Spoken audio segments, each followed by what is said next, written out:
Hello everyone, Enoch here, and in today's video we will be reacting to Jubilee's new video called 20 People Confront a Billionaire featuring John Morgan. Now if you don't know who John Morgan is, I think he's from the Morgan & Morgan lawyer firm, and I think he's definitely a billionaire obviously because of the video, but I don't know why I said that. And guys, this is day 10 of uploading every day for 100 days straight. This is 10%, man. We're gonna get there one day, so I would appreciate if you guys support the channel, y'all. Let's get right into the video. Okay, then another thing too, this is an interesting debate because a lot of people do hate billionaires because they feel like billionaires don't like help the homeless or help lower class people so everyone can be on an even playing field. That's up for debate. I don't know how to truly feel about all of that, but you know. Today, I think we've all sat here and we've heard you talk about your jet and Maui and your 3 homes and the money that sits in your account that you don't care to touch. What stops you from helping every person in this room that's struggling right now? How do you help them? What do you do? Because you got a private jet, but I had to take off from work today and I'm struggling. I got bills, man. We brought 20 strangers together to sit with a billionaire to ask anonymous questions. What do you mean anonymous questions? Maybe I'm missing something.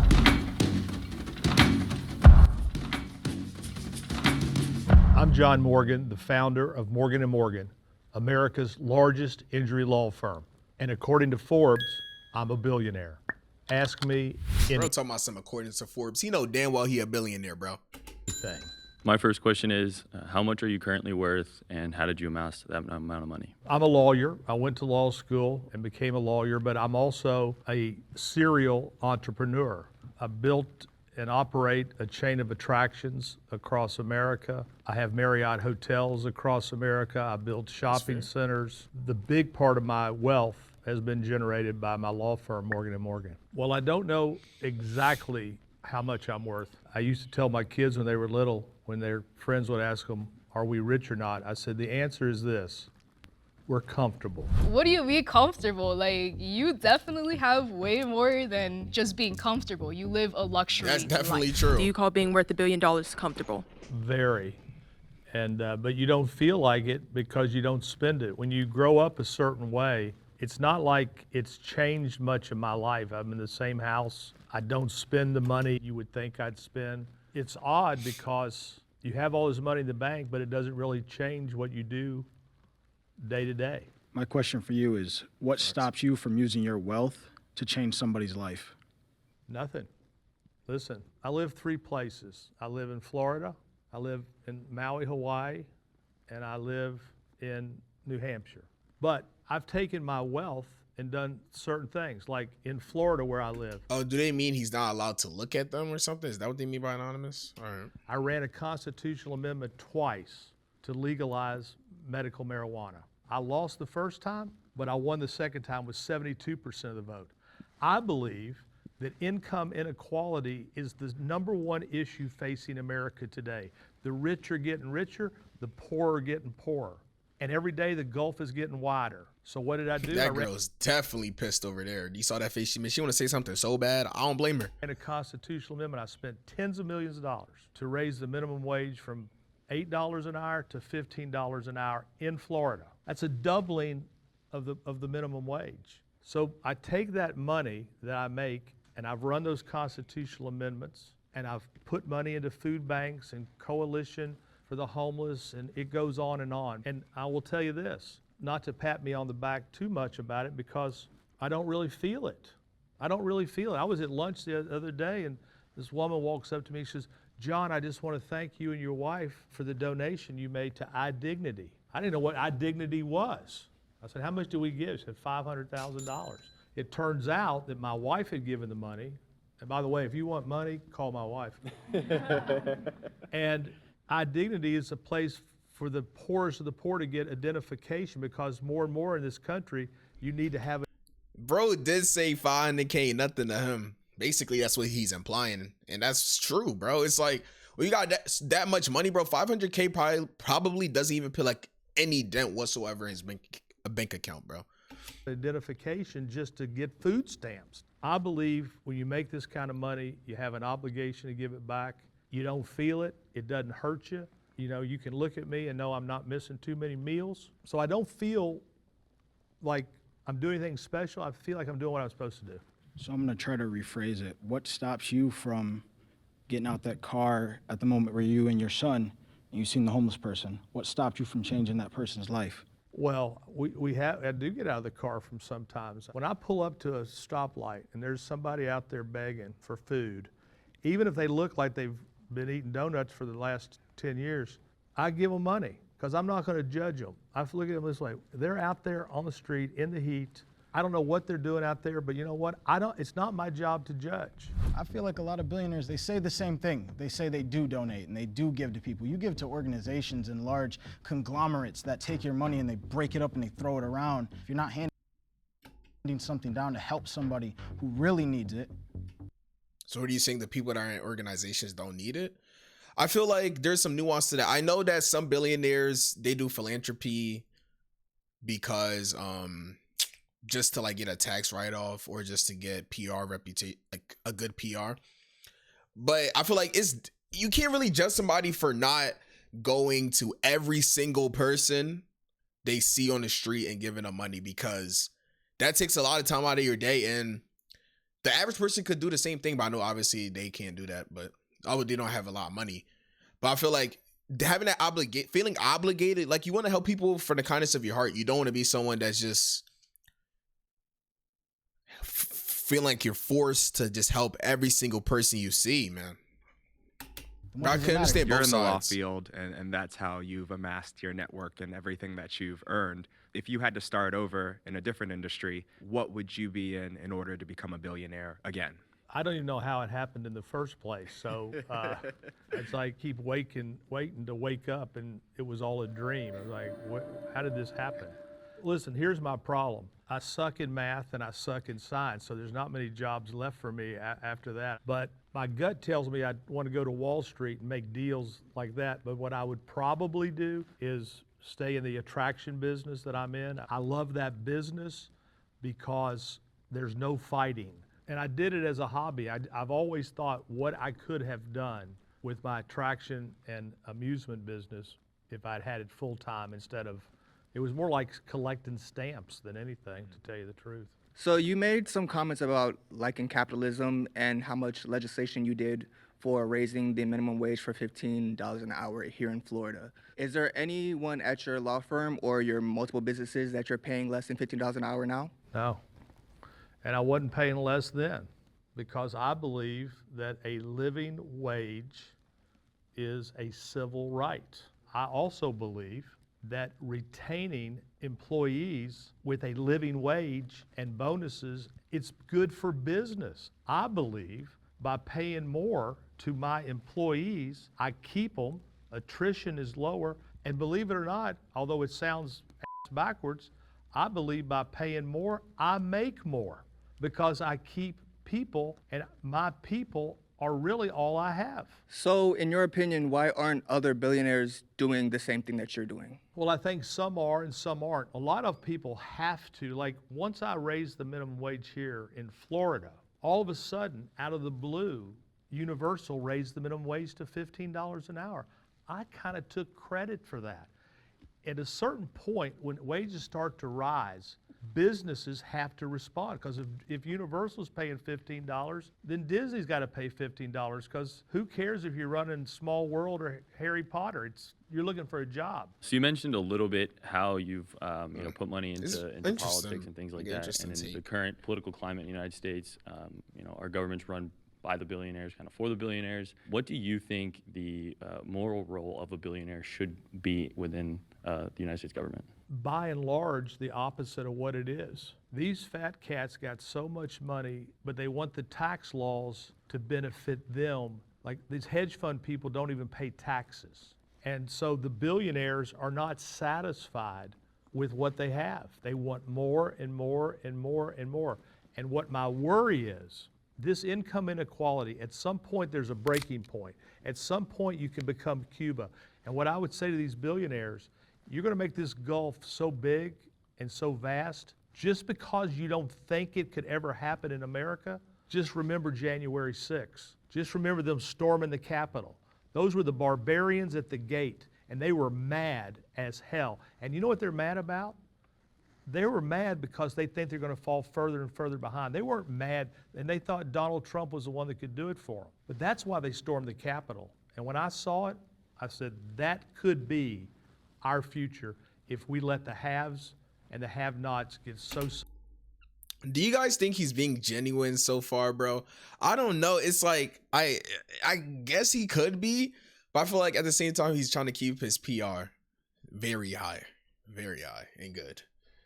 Separated. I think everybody knows that probably every single billionaire does evade taxes. And he did say that he wants billionaires to be taxed so high, but I can promise you he probably has found ways to evade taxes. Back in around like... And that's who I cannot blame him all the way. Anybody that gets some money, like who, I know some people enjoy paying taxes, but like, not everybody, I don't want to pay, like, when it gets to the point where you're paying like 40 to 50%, now that's actually crazy because you actually working and getting 50 whole percent taken. I would do my best to like lower that percent as much as possible. I feel like 20 is a good rounded percent. I know that's like the capital gains tax. 20% is cool for me, bro. I keep 80% of my money, but to keep like 60, 50%, I disagree with that. I wouldn't want to do that. 1940s, you know, the tax rate was around like 90, higher than 90%, right? Would you be somebody that would advocate to bring back such a high tax rate in order to redistribute the wealth? I don't know about 90% because 90% you got to have some motivation. Listen, I am a capitalist. I believe in capitalism, but I also believe we have to do the most for the most with least. So when you mention capitalism, right? Capitalism is kind of inherently parasitical, right? You're going to always take more from the workers. You're going to put a profit on their labor that they're putting into the business. And I think now we're seeing that capitalism inherently causes these income inequalities. So I think we need to expand those social safety nets. We need to increase taxes on the wealthy in order to allow the poor to enjoy, you know, the things that maybe you enjoyed when you were younger and things like that. Well, look, I agree with you. And I think it's really for these people who are so rich, they're going to lose it one way or the other if they don't. Because look, the thing about, you got socialism and capitalism. Socialism on paper makes a lot of sense, but then you got to count on everybody working. Will they all work? But in the short run, what we're seeing right now with this big, beautiful bill that they're talking about, we're talking about cutting all sorts of benefits to give more money to the rich and dig our country into trillions of more long-term debt. And I look at it and I scratch my head. The rich should be taxed bigger and harder. And so the reason I'm more for capitalism is because if you go to a socialistic country like France. France is not socialist. France is not? No. You look at, let's say China. We'll give China for example. China's not. China's communism. I've been to China. China's not communist. Huh? China's not communist. They're run by the Chinese Communist Party, but they're not. What are they? They're a socialist country. Socialist? Yes. And you look at their infrastructure. Hey man, I've been to China. Their wealth inequality, and it's actually, you know, pretty good. Have you ever been to China? Have I? No. Let me tell you something. It is the most oppressed country I've ever been to. Look, no. China is not oppressed. Look at China. China they have great social safety nets. You need to go to China and watch the people with their heads down. This is a completely different China we're talking about. I'm talking about China today. I'm talking, yeah, okay, if we're talking about China today, then no. Then you have drank the wrong Kool-Aid. I was like, oh, I'm the only Asian person in the room, so it's like so Morgan ain't playing, he throwing shots, bro. Weird to see somebody kind of like debate about a country that my mom is from. I would have to agree with John more in terms of like China being a communist country. John, even she's agrees, yeah. And one of the challenges I have is making sure that my mindset is not my children's mindset. How do you overcome that challenge as a billionaire to make sure your children have their own mindsets? That's hard to do. But I'm kind of curious on what he means by that. I guess he means like he doesn't like the children not to become like, maybe he thinks billionaires are like stingy and greedy and stuff. I guess that's what he's trying to say. Because they live with you and they hear you. The interesting thing about life is you get older, you start listening to your children, you're like, they're stealing all my shit. I said that, I did that. But what I used to tell them is this: when you're watching me, take the good parts and leave the bad parts. And the thing I used to tell my kids is the only thing that I want you to be, I don't care what you are other than this, I want you to be a compassionate human being. I want you to put other people first. And that's the only mindset that I wanted them to take. And Hopefully I think that's true. that they have done that. One of my goals, I think, is to make my kids better than me. What's your main challenge that you see as a billionaire making your kids better than you? The main challenge is that your children do not feel entitled. There's nothing worse than an entitled person, somebody who was born with a silver spoon stuck up their butt, and they become the worst person in the world. I never bought my kids nice cars because I knew they were going to be dinged. And you have to make your kids work. You have to have consequences that are consistent.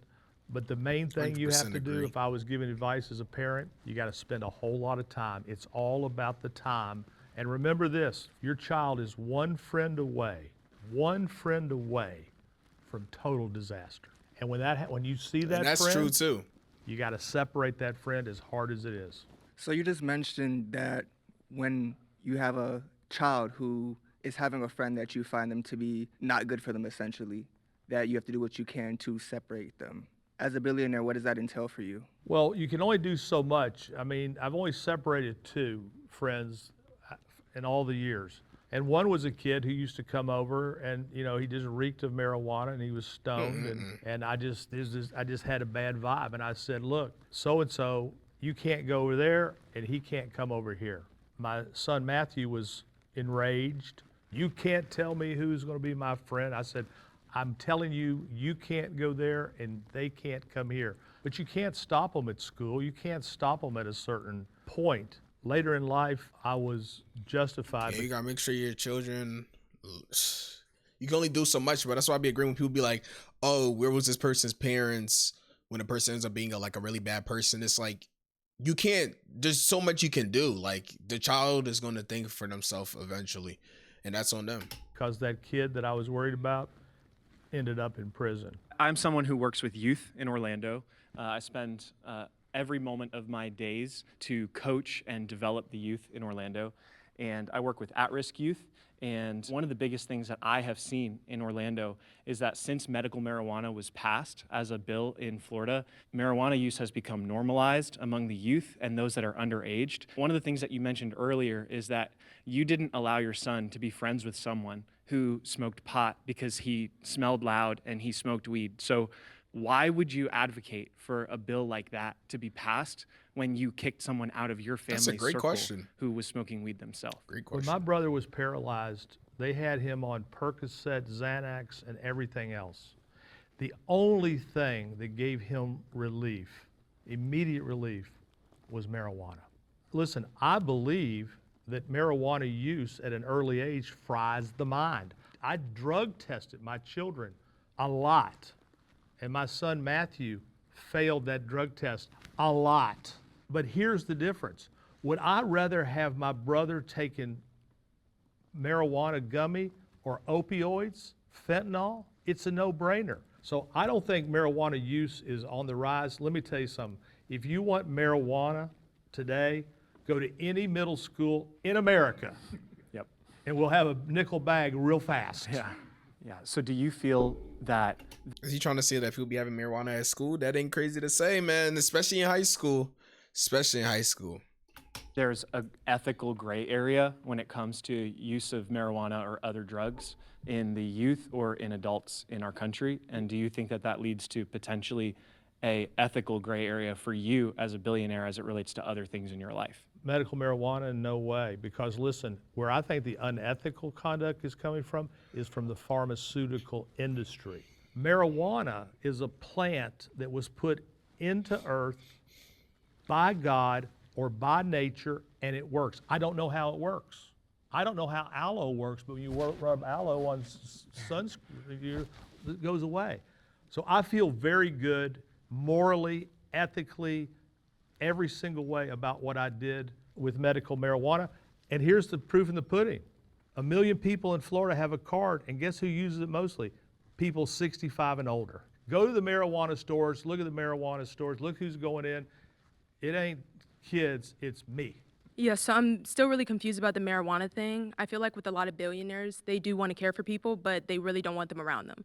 So that's what I feel that you feel with the marijuana. You're fine with people growing it. You're fine with people doing whatever. But right when it's in your house, you don't really care about the person. You want them not around you or your family. I'd take a gummy every night. It's in my house what are you talking about? Then why did you kick the person out of your house? He was a kid who I thought was, not just that he reeked of marijuana, he was a kid who I thought was bad news. I didn't think that he was smoking marijuana. I thought he was selling marijuana. Look, I think all of Matthew's friends smoke marijuana, and so that wasn't the issue. The issue was this guy might be a criminal. This guy is a bad influence. I mean, if that's true, that's a good reason to keep someone away from your children. It's one thing to take it, but to be selling it to people, that's just criminal activity, man. So don't take it the wrong way. Okay, so you kind of briefly talked on like for-profit CEOs and things like that. I was just kind of hoping to hear your take on the current state of, healthcare and what recently occurred. Heard is really bad. Before I answer that question, I want to go back to the coach's question about marijuana, just so everybody understands where I stand. If John Morgan was king, I'd legalize marijuana all over the country, and I'd let you grow it at your house. So that's how I feel about marijuana. As far as the healthcare, think about this for a minute. There's only one place that we go ever, and we never ask what it cost. When you go to get your hair cut, what's it cost? When you go to buy a candy bar, what's it cost? When you walk into a hospital, none of us ever ask what it's going to cost. You can get a Tylenol pill over here for 20 bucks. It could be $1 at the other hospital. The of the insurance industry by healthcare is awful. It's off the charts. Our pharmaceuticals in this country are way more money than pharmaceuticals in his favorite country, China. And so you've got the healthcare where we don't ask what things cost, and then you got insurance companies who are fighting healthcare, and they're trying to gouge. The hospitals are trying to gouge. The insurance companies are trying to not be gouged. They're fighting, and guess who's stuck in the middle? The person who needs treatment, the person who has cancer, and they're saying, we're not going to do this, we're not going to do that. And then what happens? It's so fucked up. People go postal. People snap. So would you be in favor then of a socialized form of healthcare in the United States? I don't know how it will work. Listen, every other major country has a socialized. America should definitely have a socialized form of healthcare. I feel like if it's equality, everyone gets the same care. No one has like way better doctors. If I'm thinking about it the right way, wouldn't like nobody have a way better? If I'm thinking about it the right way, it's like if it was socialized, wouldn't everybody have the same or at least very similar chances of having a good doctor or better healthcare and more treatment, right? I feel like America should definitely do that, especially if other countries are doing that, like the guy said. They should. As a form of healthcare. When Obama was president, he came to my house as president. I supported Obama. I'm on the National Finance Committee for Obama. And one of the things that I really liked about Obama was Obamacare. A lot of people lost their House seats for voting for Obamacare. So listen, I'm all ears about anything we can do to get more medicine and more treatment to people. My brother-in-law is a physician up in Haines City, Florida. I have a clinic called the Morgan & Morgan Clinic where he runs it, I fund it, and we take care of everybody who has lost in the system who can't get care. How do you deal with profiting over other people's injuries in your law firm? Every business is in business to make a profit. If you don't have exactly.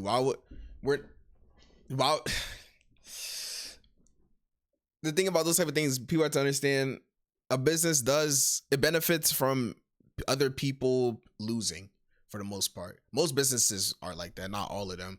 So I don't think it's really that crazy that he has a law firm. I mean, he's trying to get people the money they need, right?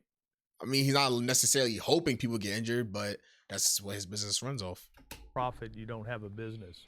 On the other side of me and on the other side of my clients are insurance companies. Insurance companies do this. They take in premiums and they try not to pay claims. When they try not to pay claims fairly, that's when I'm hired. When I'm hired, the people who are hiring me cannot afford a lawyer by the hour. And the insurance industry, they live in this world. Deny, delay, defend. Their job is to never be fair with you. The people who come to me at their time of need are people who've had something taken from them. The business I'm in is being the key to the courthouse for people who can't afford it, taking all of the risk. And believe me, I've lost some cases where I've written off millions of dollars. But at the end of the day, the only thing between me and them getting a fair shake from the insurance industry is what we do, which is take them to trial. So I never even realized it could be this lucrative until I got in it. But I've also scaled it in such a way that most personal injury firms are like, one-trick ponies in one city. I built mine throughout the entire United States, and by having the scale that I have, my profit got a lot bigger. You have mentioned before that you make money off of people's injuries and stuff like that. Do you think it's ethical to, I don't want to say take advantage of people, but take advantage of people when they're most vulnerable? I think what I do is highly ethical. I think that the insurance industry is very unethical. I believe that I'm the difference between people getting... Yeah, like, I could get the guy's point where he's trying to imply that it's like not ethical or a little bit not ethical. I don't know how to feel about that necessarily. It's like, it is ethical in the point where he's trying to fight the insurance companies, but it's not really ethical because it's based off other people getting hurt. They start to pay him money, of course, at the same time after getting hurt, which is messed up because like someone getting hurt and we have to pay money to fight to try to get money is actually crazy. Getting back what was taken from them and relying on the insurance company. I believe that what I do is almost, not quite, like a ministry because people come to me in their most desperate hour, whether they've lost their home, lost a life, lost a limb, lost livelihood, and they have no way to fight back. So I can tell you this, I sleep very well with what I do and why I do it, because I am the civil police representing the people who cannot have a voice for themselves. Yeah, bro. I got into this business because my brother Tim was paralyzed, so I got to see what it's like to be on the other side. I got to see what it's like to be the poor person that's being oppressed. And I'll tell you what, it is the worst feeling in the whole world to be hopeless, powerless, helpless. And when you get to step in and even the playing field and say, hey, that ain't gonna happen. And when they try to give you peanuts, we're like, we're not taking peanuts. When I walk into my lobbies throughout Very America, true. Take as much when as you I see can. those clients sitting there, I see my brother, I see my family, and I want to treat them exactly the way I would have wanted to be treated. Do you believe most billionaires and lawyers are compassionate? I think it all depends on the person. I believe what's helped me in my life was I came from a very difficult childhood with a lot of economic insecurity and alcoholism. Everything bad that you could think happened did happen. But the good thing about those things, if you take it the right way, is those things can generate later in life serious compassion on your part. Whenever I would see somebody homeless, I used to tell my children, just remember this, they don't want to be there. And once upon a time, that was a little girl and little boy eating an ice cream cone, swinging, having the time of their life. And they don't want to be there.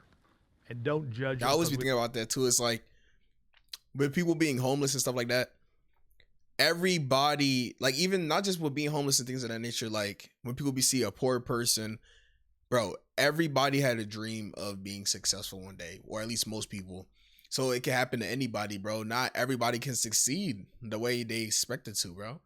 That's why it's like any type of race in life, bro. Nobody wants to fail, so don't be looking at people that failed a certain way, bro. It's hard. It's really hard out here, man. Don't know how they got there. John, how do you care for your clients when you're done with them? I know your motto is for the people, but it seems like it's only for the client. Up until a certain point, the award is won, the case is closed. How do you take care of your people after you're done with them? Here's how I take care of the people. Another great question. I wonder what he has to say to this, bro. I change conduct. I just got a big verdict against Takata airbags down in Miami a few weeks ago. I can promise you this, because of my cases, Takata is changing their conduct. I'm one of the lawyers on the opioid cases. These pharmaceutical companies were killing us. That's not happening anymore. I have cases against the tobacco industry. The tobacco industry is in the business of premeditated murder. These are evil, evil, evil companies. And so for the people, not my clients, the people who I'll never represent, the people who will never know me, I'm changing conduct. My question to you, throughout law school, I heard a lot that lawyers are the reason why insurance costs so much and is expensive. So what is your take on that? Well, you heard that from the insurance industry. There's been tort reform after tort reform all across America. And you know why they have this, what's called tort reform? To take away your rights, my rights, their rights. They say, we're going to take certain rights away from you and your rates are going to go down. But here's what's never happened. They've never tied one of those bills to a mandatory decrease of insurance premiums. These insurance companies take premiums in, they make bad investments, and then they say, oh, the lawyers are causing us to make bad investments. No, the lawyers aren't the problem. The insurance companies who run their companies poorly are the problem, and they just want bigger profits. And by the way, when you go home, Google their profits. Google what their CEOs are making. They're not hurting. They're making a lot of money. If you lost all of your wealth tomorrow, what would be your next step in this struggling economy? Do you think you could pull it off? Do you think you could be just as successful? I think if I did this again, I would not be this successful. This has been that's realistic, bro. He's being honest. It's hard to do shit like this twice, bro. You never know. Series of left turns and right turns. And all this timing is mad important. Timing is one of the most important things in life in general, bro. Like, even if you are just as smart as someone else that was successful, them inventing something or starting a business at a certain time does help them a lot more than it'll help you, because now everyone is already doing what you're trying to do. Sudden you end up here. I'm not arrogant enough. I believe that 99% of what's happened to me is luck or blessings or whatever you want to call it. I'm a pastor, and one of the core tenets of many faith systems in the world is a rejection of possessions and wealth. Do you feel like you had to sacrifice part of yourself or your faith or your family to be able to get where you are today? Great question. Not at all, because my faith has been at the forefront of everything I've done. It's the teachings from my faith guide me not only in my life, but in my business life. And those lessons are fairly clear to me. Do I think I need to take a vow of poverty? I don't think so. If I'd done that, I would have been a Catholic priest. So no, I have never found a conflict in making money in my faith. I think the conflict would be if I made money and didn't use my money for what I've been taught to use my money for. What my goal is I don't live anywhere near what I make, except, my jet, and that is excess. But I don't live that way, and my goal now is that I think my children are set. I do not want to leave the government one penny. I think that, if you want to see your money wasted, give it to Congress. And what I want to do is I want to do as much as I can while I'm alive and leave a huge amount of money into a foundation. That playbook. And that will say at that foundation, faith without works is dead. I personally work at my family's cafe, and I was wondering, how much do you normally tip customer service workers that are in serving positions? $100. And I'll tell you why. We're a member of 3 different churches, and my wife gives away, I don't even know what she gives to these churches. But I am much more interested in leaving $100 tips for my servers and for the people who cut my hair than throwing $100 in the collection plate, because $100 to somebody can change their day. I got a case one time where Why are you making that face? How much money do you want him to give people, bro? $100 is a good amount of money, bro. Or it's not like crazy. It's not gonna change your week, but $100, bro, that could be food for the week, food for 2 weeks, bro. Especially if you're single, bro. That $100 can do a decent amount for you. Boy was killed by a bus in Jacksonville. My investigator called me and said, I just think I'd tell you how we got this case. I said, how? He said, the woman met you once. I said, when did she meet me? 5 years ago. Where? It was Christmas Eve at Bob Evans. And I went there for breakfast with my daughter, and she told my investigator, and he left me a $100 tip. That's why she called me. So I don't know where your cafe is, but let me know and I'll come in and Amazing. leave you a $100 tip. I'll definitely let you know. That's an amazing tip. Thank you, John. Do you believe it's justifiable to be worth $1 billion while millions live in poverty? No. If I could undo it all and let us all be the same, that's what I would do. Okay, and do you believe, because I heard something about how you don't agree with the government spending, which I actually do agree with, so how would you split up the money? The most to the most with the least. I believe. What does that mean? He keeps saying that shit. Am I not like catching on? The most to the most, the least to the least. People that least in need? I don't believe it, I know it. When you go out to the Morgan Hunger Relief Center, the people that are walking in there are not the homeless. They're walking in there dressed in work clothes with their children to get free food. And it's an abomination. Yeah, because I go to the University of Florida because I remember you mentioning it. And one thing I've noticed as a college student is that there is a lot of corruption throughout it, from the president, even from student government, funneling millions. And then when I look into to see what happened to them, nothing really happened. They didn't go to jail or anything. Look, the University of Florida, they hired this president who was just a buddy of the governor's, and he came up there and raped the University of Florida and took so much money, and he's still on the payroll, Ben Sass. Yeah, that's what a lot of college students are talking about. It's an outrage. And by the way, when you Google those articles, the alligator, I'm all over those all over those articles, ripping him a new. So you just mentioned that everyone's a politician now, but you also said that you also have done at least 2 different things with legislation. So would you consider yourself to also be a politician? Sorta. You know, everybody wants me to run for governor of Florida right now. When I'd go to the White House, they'd take me over to the side and show me polling on me. And there's a side of me that thinks I could be good at it, but then there's a side of me that really enjoys living in Maui half the year. So I became sort of a politician because, listen, they were fighting me hard on the minimum wage. They were fighting me hard on medical marijuana. And I was out debating sheriffs, and everybody I was debating had a green suit on and a gun. So it's like, you know, a little hard to debate them.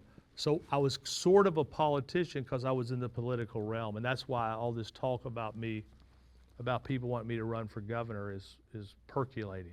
So today, I think we've all sat here and we've heard you talk about your jet and Maui and your 3 homes and the money that sits in your account that you don't care to touch.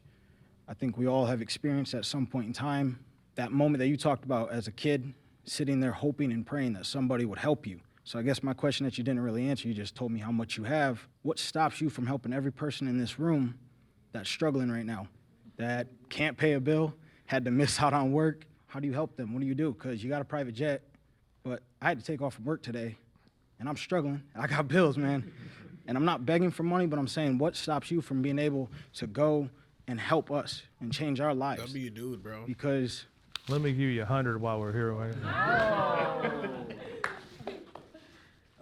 thank you. And you took the $100. No fucking dignity, bro. He will not help you any more than that, just for the fact that you basically just asked for a handout. That's basically all you did. You did all that talking just to basically beg him for money. Come on, dude. We gotta be better than this, man. Don't buy marijuana. No, I don't smoke. At I the don't middle drink. school. No, man. Nothing stops me. Listen, here's how I look at it. I went to a religious retreat one time under duress. It was called a Crescio. And I thought it was going to be a bunch of bullshit, and it was basically a bunch of bullshit. But at the very end, it all came down to one thing that I took from that meeting. And here's what I took. I can't change the whole world. I would love to be able to. But the phrase that I took from that Crescio weekend was, bloom where you're planted. What does that mean? That means I can't solve hardly anything. But every once in a while, I'll get a God whisper, somebody asking. Then I think back to that Crescio, and it's like, bloom where you're planted. And I feel like at this moment, that's what I'm being asked to do. And I can only do so much. I'm trying to manage my money so that at the end of it all, it can have the greatest bang for its buck. You know, if I'm being completely honest, I'm not sure if there's anything that would have been a perfect answer, But just that money because he's really definitely good helped at your talking ass. to you, and he's a likable guy, and he's soft in the eyes, so it's easy for him to get you on his side. So I don't know if there's anything he could have said that would have completely changed my mind. But I think showing your actions, he handed me $100, but there were people in the room had told their stories throughout the day, and with a wad of cash in your hand, you could shut me up, but he could have given it to everybody. He could have shown in that moment that he has the power to change your life, and he could try to change your life. Even if it's a small amount, it's better than nothing. And he didn't really do that. One of the takeaways I took is there was a... Would I have took the money? Definitely, but that don't mean it was a good thing. You should have, but I understand. Quiet desperation, a little bit of a worry about the future, and a little resentment about people who have money. So I think billionaires are inherently parasitical to society as a whole. No matter how they accumulated that wealth, they're always going to be profiting off of the backs of people who are doing the work. In his case, he's the better of evil system in general. While he is helping injured people get the settlement that they feel they deserve, he is still profiting off of advocating for that injury. I'm of the volition that I could definitely still understand Jacob's point, bro. They are profiting off other people's hard labor, but I don't know John Morgan's story 100%, but everybody started from somewhere. I don't think he grew up rich like he said, so. there's nothing wrong with billionaires. I am a rabid capitalist, and I know John talked about that a lot, but that is who I am. That is my background. I think that if you have a financial wealth, yes, you should definitely do good things with it, and you need to help the people around you. That's just moral code. But I don't believe that billionaires are inherently bad, or they're out to prove world domination or something of the sort like that. I think a lot of the questions are going to help me reflect on those questions and what I should and am doing.